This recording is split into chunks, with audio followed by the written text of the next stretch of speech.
Greetings. Today is March the 25th, 2012, and I'm out at Doc Robinson's house. We're just doing some general talk today. I was listening to G.B.R this morning, and he was criticizing Al Sharpton for being down in Florida, and was saying that he really could have gone to Newark, New Jersey, wherein there are many deaths, black on black crime to the tune of 335 or something like that, and was saying, why don't Sharpton go to Newark, New Jersey and address the black on black crime instead of white on black crime, because there are far more deaths wherein blacks are killing each other. Then earlier in the week I heard Laura Ingraham also talking along those same lines, and so I thought I would discuss that. Doc, what you think about that subject? Well, the fact of the matter is that they don't understand the underworld. And we understand that we got black on black crime, but we also got two different worlds. And you can see one and criticize the other. There's for them to attack Al Sharpton, that's unfair. Okay, because they don't understand the vital points that there's two arenas here, there's two different acts at play here. But what about my take on it was this, is that it's easy to sit back and criticize. At least Al Sharpton got a record of standing up for something. G.B.R, Laura Ingraham, what they do is get on radio or TV and criticize the president consistently as if though he can't do nothing right. But yet, they want Al Sharpton to take care of all the race problems or problems in our nation, wherein maybe Al Sharpton was called to do what he's doing, and maybe they should do some of the stuff that they think they want him to do. He can't do it all. I agree with you. You're absolutely right. You're 100% right. I keep saying this scenario about the upper world and the underworld. There is a difference than the activity that's going on. The activities of black on black crimes where blacks are killing blacks is not pertaining to racism. Okay? There's a difference between one is pertaining to racism and the other is not pertaining to racism. One of them is the result of the struggle of poverty. Okay? And what's triggered by not having economic development in these communities. Okay? And the other one is just triggered from pure hatred. There's a difference. Because, when I was in the military, they taught us about the law of survival. And the law of survival is if you only got one chicken hitting 100 people to eat, then what happens? Oh, man. You fight over it. Right. I mean, if it's just for territory, if the houses are compacted in this area here, there's very little living space. Otherwise, your living space would be my living space, and it's just quite natural that there's going to be more crime if people are condensed into a little small community. In fact, hogs will do the same thing out on the farm. You're right.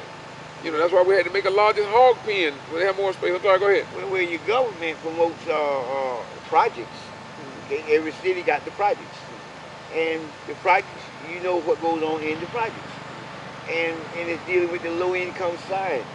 But you yet got people that send their children to school, their children getting degrees, they become adults, they get bachelor's degrees, they get master's degrees, but they can't get a job. Right, I talked to a guy this morning. And it still results back into the projects. Okay? Now, let's be for real. What do you expect? Okay? Now one is stemmed not from greed, okay? Not from hatred and animosity, but just because the lack thereof. The other one is from hatred, man. Just hating on you because of the color of your skin. And then when you see a man like Al Sharpton stands up based upon that old rotten, poison hatred that a young man get killed for just because he's walking in his own neighborhood. Yes, sir. Okay? And he speak out against that, and then everybody want to say, They want to mention all the hundreds of blacks getting killed, Yeah. but they don't want to talk about the real reasons of what caused it.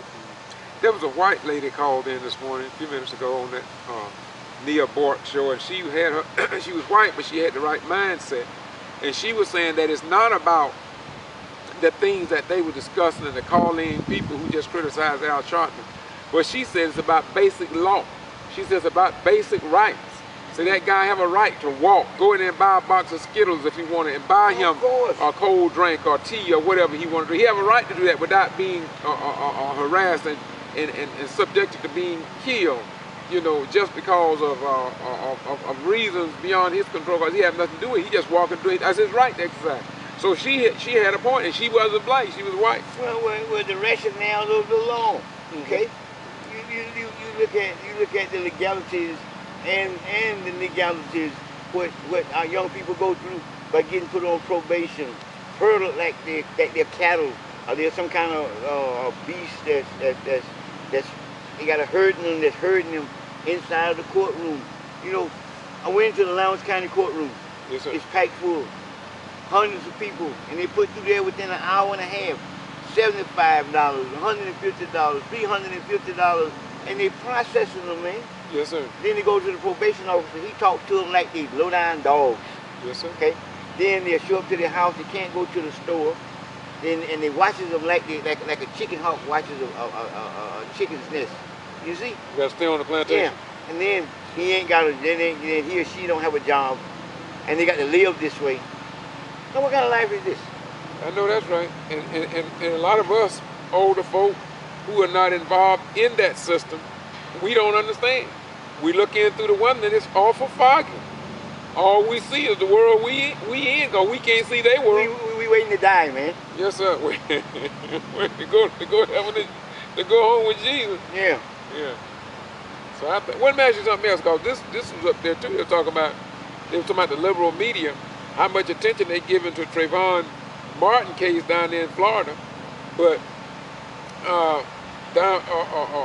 what about the Willie James Williams? What about in the smaller towns and the young boy that was tasered over there in Boston? And yet the news media, if it was so liberal, said they ought to rush over there and cover that. The Valdosta Daily Times, 6, Channel 6, no newspaper, Thomasville Enterprise, ain't no newspaper said nothing about that.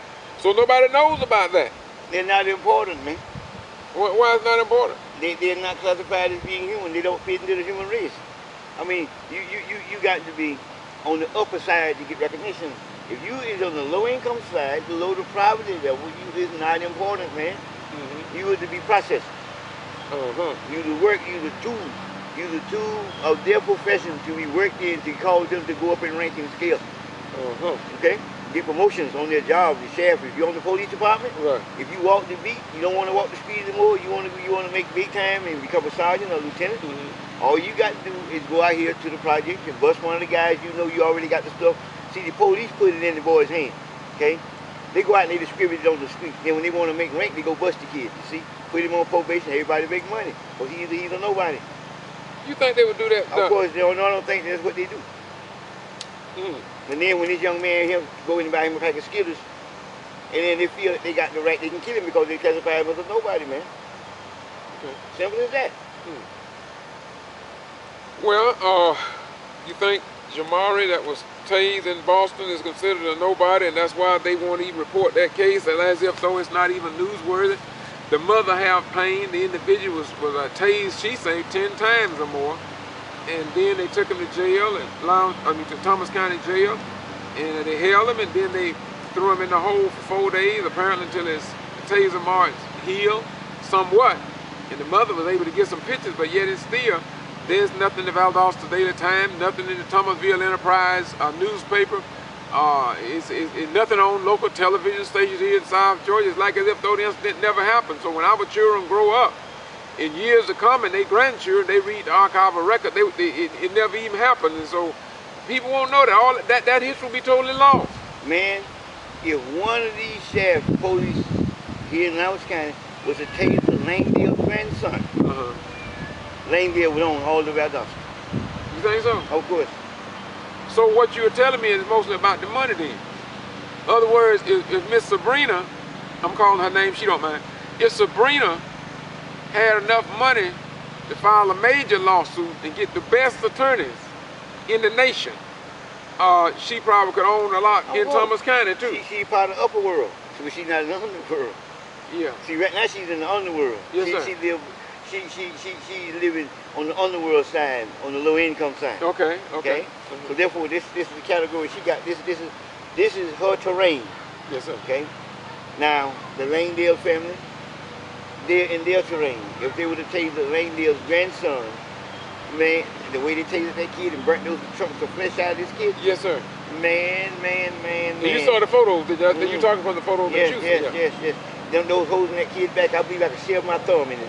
Yes, sir. You know, that's But it's not news, Doc. It's not news. I mean, even if I mentioned that Reverend Rose, the president of SCLC, had a meeting here in Valdosta, a march at the courthouse to reflect upon Trayvon Martin in Florida, and I brought that up, and nobody there knew anything about the taser in Boston. So we living in a world now, man, wherein they're suppressing the news. I think they learned a very important message during the Civil Rights Movement, and that is don't report the news. You heard, what's the name of that group that wrote the revolution will not be televised? You know that group? I can't think of right now. It'll come to me. But anyway, the revolution will not be televised. And so they're apparently saying that the news in the black community, the poor white community, Latino community, will not be televised. Well, see, if you're in the black community and perhaps you was a Martian, yeah, you would have some news. You have some news? Yeah. Well, I think it depends on what color the Martian would be. Well, if they're a black Martian, they're a little black Martian, they'll still make the news, you think? They won't? Y'all excuse me giving side out. We just trying to keep it trying to keep it real in the world in which we live. Doc, you met last week, well, not a week before last. Yeah, no, last week. You met last week with Mark Barber. What were you doing at Mark Barber? Were you talking about trying to create a march and get a march started, or what were you trying to do? We were trying to get some money on the south side. You know, we had a meeting with the mayor the week before. Yes, so that was the most of a follow-up meeting that we had.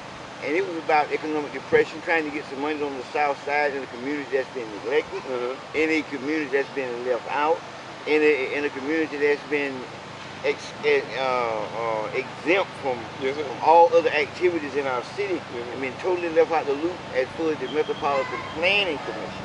Okay, and we are trying to be included instead of so excluded. This is part of the scenario of the underworld that we are discussing.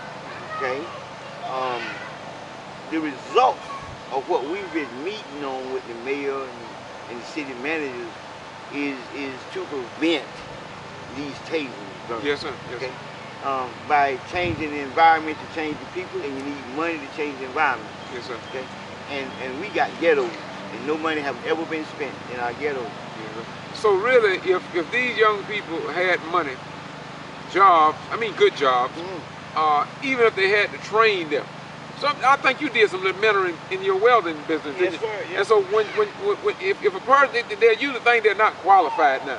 Well, if a man not qualified, if you don't want the crime and et cetera, it seems like the government ought to set up some type, I'm not saying fund it, I'm just make it better, incentive through private businesses with an incentive program to train people, train the young people. If they break the monotony of all this redlining, they're using redlining in this sector of it now, where it used to be redlining in general. Yeah.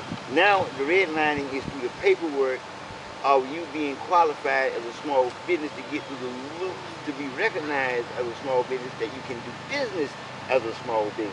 Okay. They got it now. It's too scrutinizing. A poor man can't make it through it. So therefore, he stays exempt from the process. Well, Doc, I know you've been on there a lot, but I want to try to wind in. Y'all excuse me. I want to talk on more subject.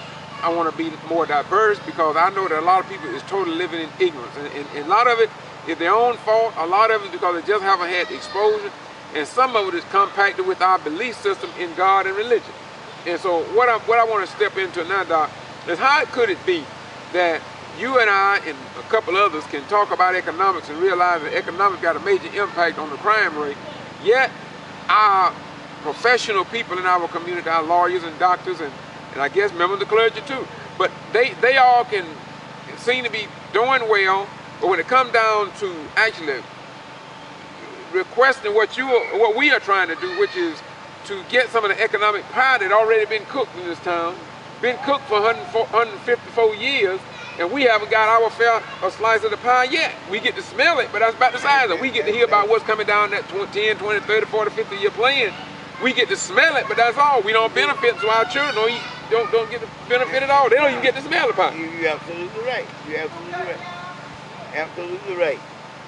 And listen, see, we are a determined people, okay?